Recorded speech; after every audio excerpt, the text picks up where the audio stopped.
రేపటి దినమును గూర్చి అతిశయపడవద్దు.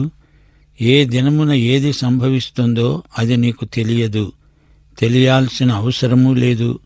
నిన్ను నన్ను నడిపించే యేసు ప్రభువుకు తెలుసు. అది మనకు చాలు. నీ నోరు కాదు, అన్యుడే, నీ పెదవులు కాదు, పరుడే నిన్ను మెచ్చుకోవాలి. నిన్ను నేను మెచ్చుకుంటే ప్రయోజనం లేదు.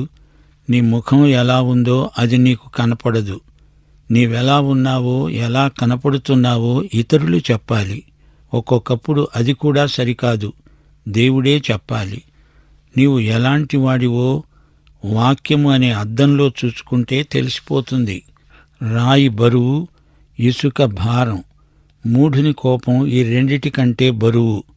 మూఢుని కోపం అనే రాయిని మోసే ప్రయత్నం చేయకు. అది రాయి కంటే, ఇసుక కంటే ఎక్కువ బరువు. క్రోధం క్రూరమైంది, కోపం వరద వలె పొర్లుతుంది. రోషము ఎదుట ఎవడు నిలవగలడు? రోషం అంటే ఈ సందర్భంలో అసూయ, మత్సరం అని అర్థం. యాకోబును చూడండి. అతని కుటుంబంలో సోదరులందరూ కలిసి యోసేపును గుంటలోకి పడద్రోశారు. అతన్ని అమాలేకీయులకు బానిసగా అమ్మేశారు. లోలోపల ప్రేమించటం కంటే బహిరంగంగా గద్దించటం మేలు. మేలు కోసం స్నేహితుడు గాయాలు చేస్తాడు, పగవాడు లెక్కలేని ముద్దులు పెడతాడు. పౌలు పేతురును అంతియోకులో గద్దించాడు. అన్యులతో సహపంక్తిలో ఉన్నవాడల్లా అవతలికి పోయి వేరే పక్షంలో చేరినప్పుడు పౌలు పేతురును బహిరంగంగానే గద్దించాడు. పేతురు సౌలు గద్దింపును కృతజ్ఞతతో స్వీకరించాడు. ఇస్కరియోతు యూదా యేసు ప్రభువుకు ఎన్నో ముద్దులు పెట్టాడు. అది కేవలం నటన. నిన్ను నిజంగా ప్రేమించే స్నేహితుడు నీకిచ్చే సలహాలు కఠినంగా ధ్వనించవచ్చు గాని ఉత్తరోత్తర అవి నీకెంతో మేలు చేస్తాయి. ఇది నిజం. మనస్సులో ద్వేషం పెట్టుకుని పైకి ప్రేమను నటించేవారు ఎందరో ఉన్నారు. అట్టి పొగడ్తల వల్ల మనకు తీరని నష్టం వాటిల్లుతుంది. శత్రువు ముద్దు కంటే ప్రాణ స్నేహితుని గద్దింపు ఎంతైనా మంచిది. 7వ వచనం, కడుపు నిండినవాడు తేనె పట్టునైనా త్రొక్కివేస్తాడు. ఆకలిగొన్నవానికి చేదు పదార్థమైనా తీయగానే ఉంటుంది. కడుపు నిండితే గారెలు చేదు. గతిలేనమ్మకు గంజే పానకం అనే దేశీయ సామెతలు వాడుకలో ఉన్నాయి. దేవుని వాక్యం ఎంతో రుచిగలది, ఆహారం. దీన్ని తినాలి, నెమరు వేసుకుంటూ ఉండాలి. వాక్యం కోసం నీలో ఆకలి లేకపోతే నీ ఆధ్యాత్మిక జీవితంలో ఏదో జబ్బు ఉందని గ్రహించాలి. తన ఇల్లు విడిచి తిరిగేవాడు గూడు విడిచి తిరిగే పక్షితో సమానం. సంఘమే నీ గూడు. దానిని విడిచి నీవు ఊరికే తిరుగుతూ ఉంటే దారి తప్పిన వాడివవుతావు. 2 తిమోతి 4వ అధ్యాయం 10వ వచనంలో పౌలన్నాడు, దేమా ఇహలోకమును స్నేహించి నన్ను విడిచి వెళ్ళాడు. సంఘ సహవాసమును విడిచి లోకంలో కలిసిపోయే దేమాలకు ఇది గొప్ప హెచ్చరిక. నీకు ఇవ్వబడిన తలాంతులు, వరాలు సంఘ పరిధిలోనే వినియోగమవ్వాలి. సంఘమే నీవు వడ్డన చేసే గృహం. అది నీ గూడు.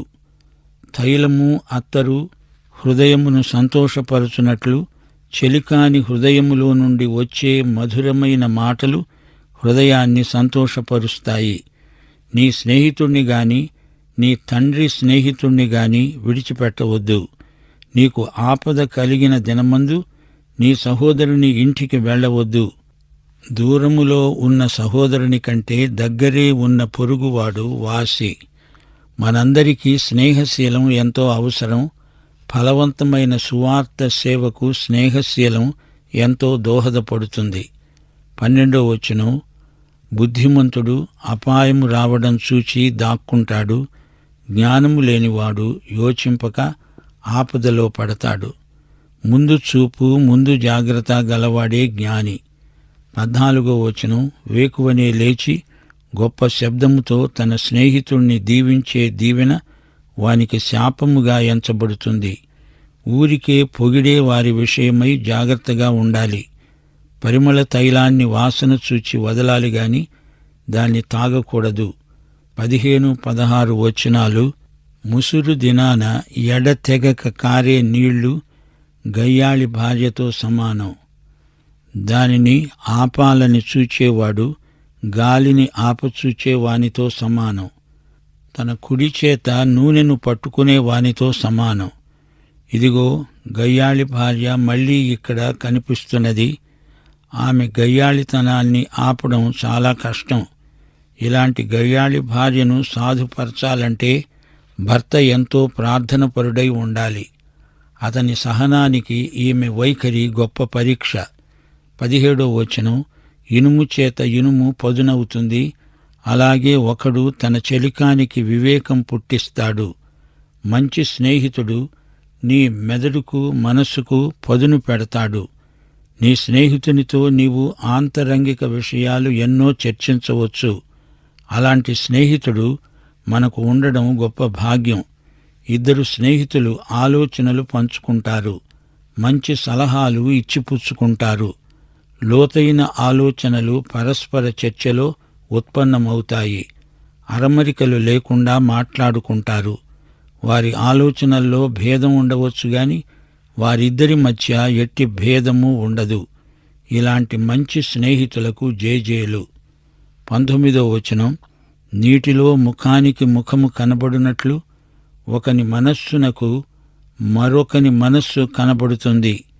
పాతాళానికి అగాధ కూపానికి తృప్తి కానేరదు, అలాగే నరుల దృష్టి తృప్తి పొందనేరదు.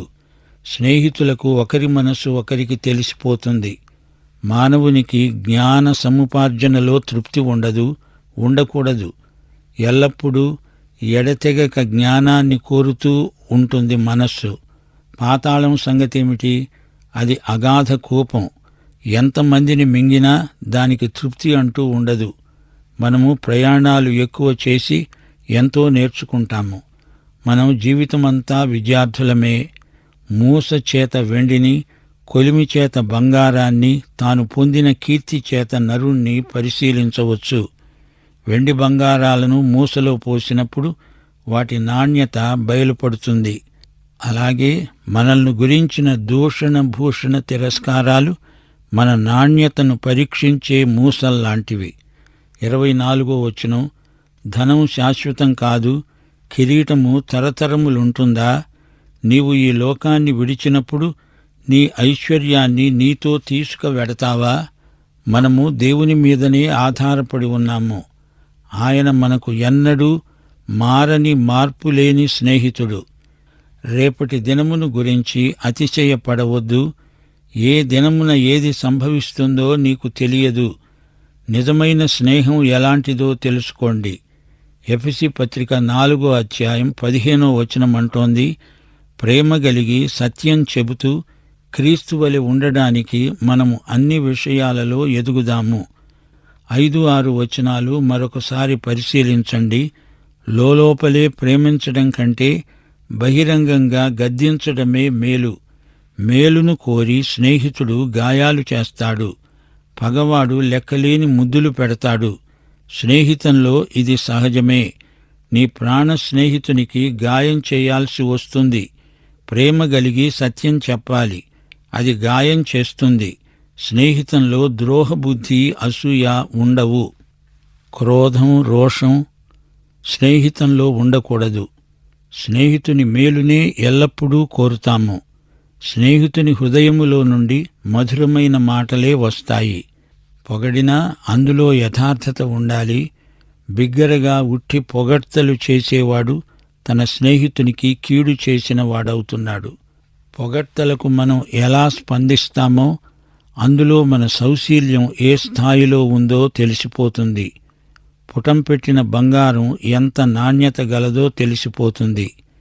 ఈ సందర్భంలో 1 సమూయేలు 18వ అధ్యాయం 1 నుండి 16వ వచనం వరకు పరిశీలిస్తే పొగడ్తలు దావీదుకు మేలు చేశాయి, సౌలుకు కీడు చేశాయి. దావీదు ఫిలిష్తీయులను హతము చేసి తిరిగి వచ్చినప్పుడు స్త్రీలు ఇశ్రాయేలీయుల ఊళ్ళన్నిటిలో నుండి తంబురులతో వాద్యాలతో పాడుతూ నాట్యమాడుతూ రాజైన సౌలుకు ఎదురు వచ్చారు.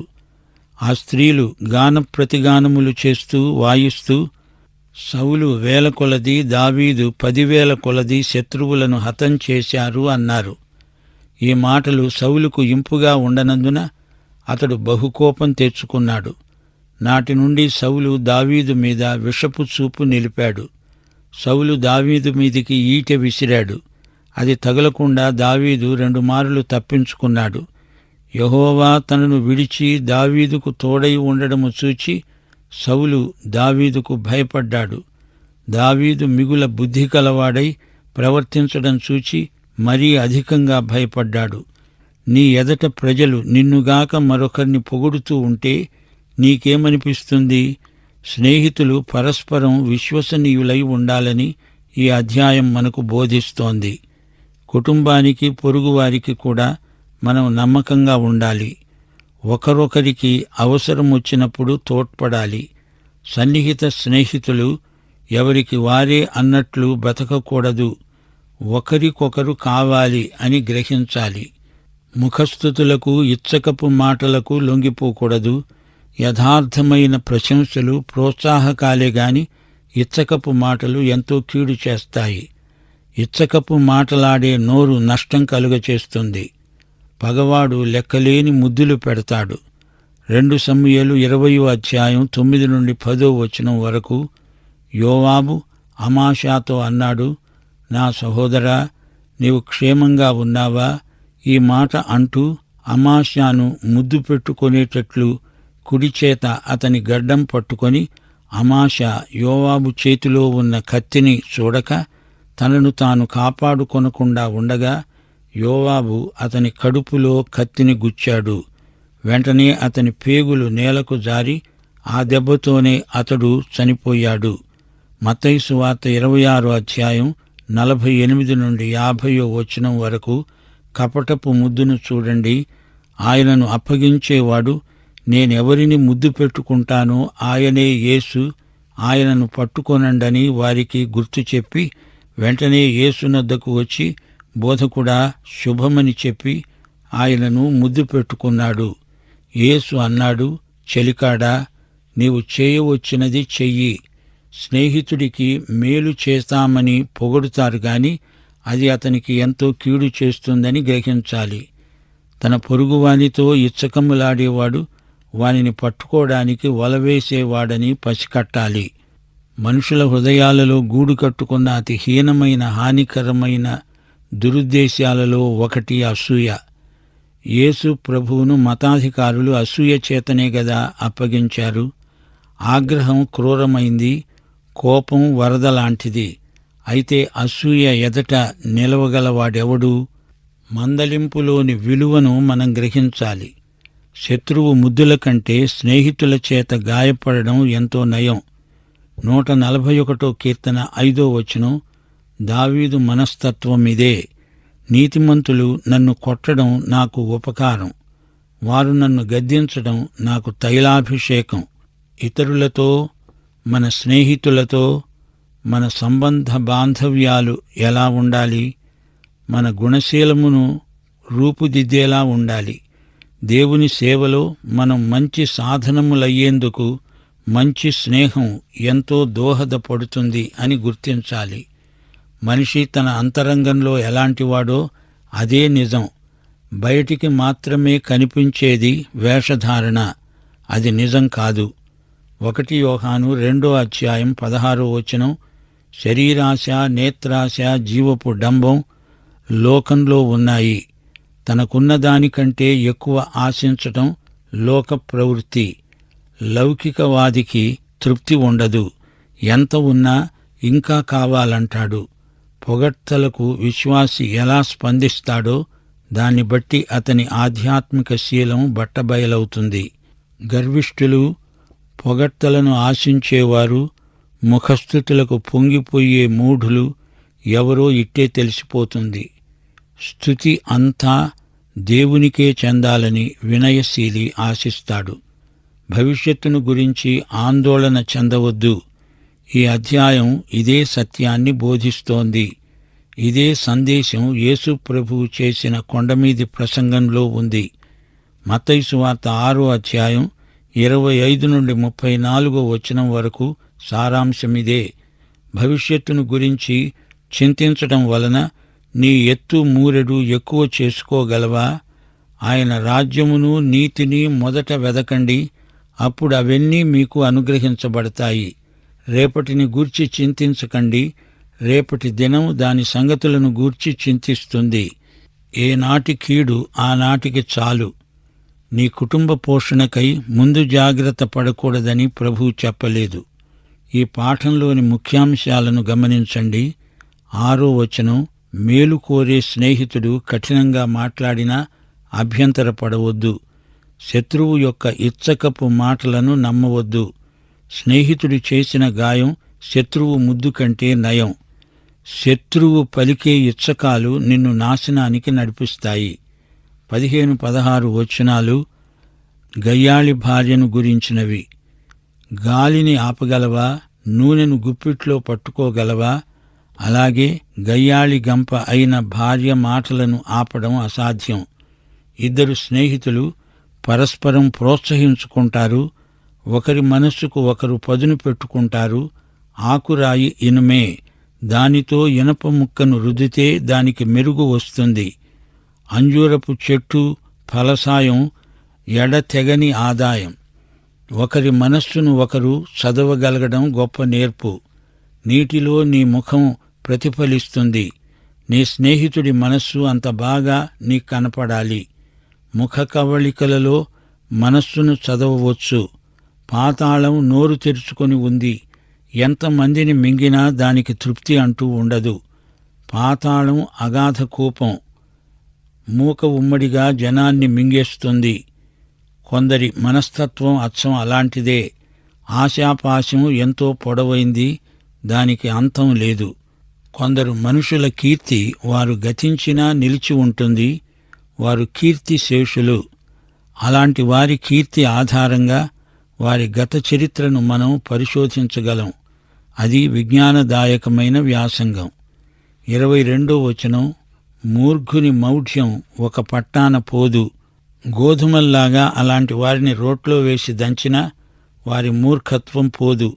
మూర్ఖులు, మూఢులు సమాజానికి ఎక్కువ కీడు చేస్తారు. తమకు తోచదు, ఇతరులు మంచి సలహాలు చెప్పినా వినరు. 23వ వచనంలో పశువులను, మందలను జాగ్రత్తగా చూడాలని చెప్పబడింది. పశువులను, పెంపుడు జంతువులను కరుణతో చూడాలి. యేసు ప్రభువు గాడిదనెక్కి వచ్చినప్పుడు గాడిదతో పాటు గాడిద పిల్లను కూడా తెమ్మన్నాడు. తల్లిని, పిల్లను ఎడబాపడం ఆయనకిష్టం లేదు. ప్రాణులను చిత్రహింస చేయడం యేసు మనసు కాదు. ధనము శాశ్వతము కాదు అని 24వ వచనంలోని సామెత అంటోంది. ధనధాన్యాలు, ఆస్తిపాస్తులు తాత్కాలికమైనవి. కిరీటం తరతరాలు నిలిచి ఉండదు. రాజులెందరో వచ్చారు, పోయారు. రాజులకు రాజు, ప్రభువులకు ప్రభువు అయిన యేసుక్రీస్తు స్థాపించబోయే రాజ్యం నిత్యమైనది. అందులో నీతి నివసిస్తుంది. ఆయన రాజులకు రాజు అని మనం అన్నప్పుడు ఆ రాజులెవరనుకున్నారు? మనమే రాజులైన యాజక సమూహం. ఈ లోకాన్ని విడిచి వెళ్ళేటప్పుడు మన ధనం మనతో రాదు. అంతా ఇక్కడే విడిచిపెట్టి పోవాల్సి వస్తుంది. స్నేహితుణ్ణి గురించి, దేవుని బిడ్డల అంతఃకరణను గురించి మనకి అధ్యాయం ఎన్నెన్నో నిగూఢ సత్యాలను నేర్పింది. 25వ వచనం, ఎండిన గడ్డి వామి వేయబడుతుంది, కొండగడ్డి ఏరబడి ఉన్నది. గడ్డివాములు తగలబడిపోతాయి, పచ్చిగడ్డి ఎండిపోతుంది. గడ్డికి శాశ్వతత్వం లేదు. ఈవేళ ఉంటుంది, రేపు అది కనపడదు. కాని దేవుని వాక్యం నిరంతరము నిలిచి ఉంటుంది. అది నిత్యత్వపు విలువ కలది. 26వ వచనం చూడండి. నీ వస్త్రముల కోసం గొర్రెపిల్లలున్నవి. గొర్రెల ఉన్ని మనకు మంచి దుప్పట్లవుతాయి. పొట్టేళ్లనిచ్చి పొలం కొంటారు. గొర్రెలు, పొట్లేళ్లు మనకు చేసే మేలు ఇంతా అంతా కాదు. రైతులు గొర్రెలను, పొట్టేళ్లను శ్రద్ధగా కాస్తారు. గొర్రెపిల్ల దేవుని దృష్టిలో ప్రత్యేకమైనది. ఈ సృష్టి ఉనికిలోకి రాకముందే దేవుడు యేసును గొర్రెపిల్లగా పోల్చాడు. జగత్ పునాదికి ముందే వధింపబడిన దేవుని గొర్రెపిల్ల. ఇదిగో లోక పాపమును మోసికొని పోయే దేవుని గొర్రెపిల్ల. బొత్సు కత్తిరించే వాని ఎదట గొర్రెపిల్ల ఎలా మౌనంగా ఉంటుందో అలాగే ఆయన నోరు తెరవలేదు. గొర్రెపిల్ల వంటి యేసు మీదనే పరిశుద్ధాత్మ పావురం వాలింది. ఈ అధ్యాయంలో చివరి వచనం విచిత్రమైన సామెత. నీ ఆహారానికి, నీ ఇంటివారి ఆహారానికి, నీ పనికత్తెల జీవనానికి మేకపాల సమృద్ధి ఉంటుంది. గొర్రెలు, పొట్టేళ్లు, మేకలు ఆ రోజుల్లో రైతులకు చరాస్తి. బైబిలులో గొర్రెలు రక్షించబడిన వారికి, మేకలు రక్షణ లేని వారికి సంకేతాలుగా పేర్కొనబడడం విశేషం. తీర్పు రోజున గొర్రెలను, మేకలను దేవుడు వేరు చేస్తాడు. కుడివైపున గొర్రెలుంటే ఎడమవైపున మేకలుంటాయి. ఈ అధ్యాయంలోని సామెతలు సాధారణమైనవిగా ధ్వనించినా వీటిలో ఎంతో జ్ఞానం నిక్షిప్తమై ఉంది.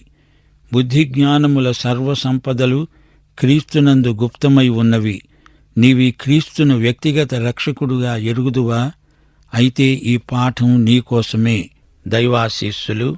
ఆమేన్.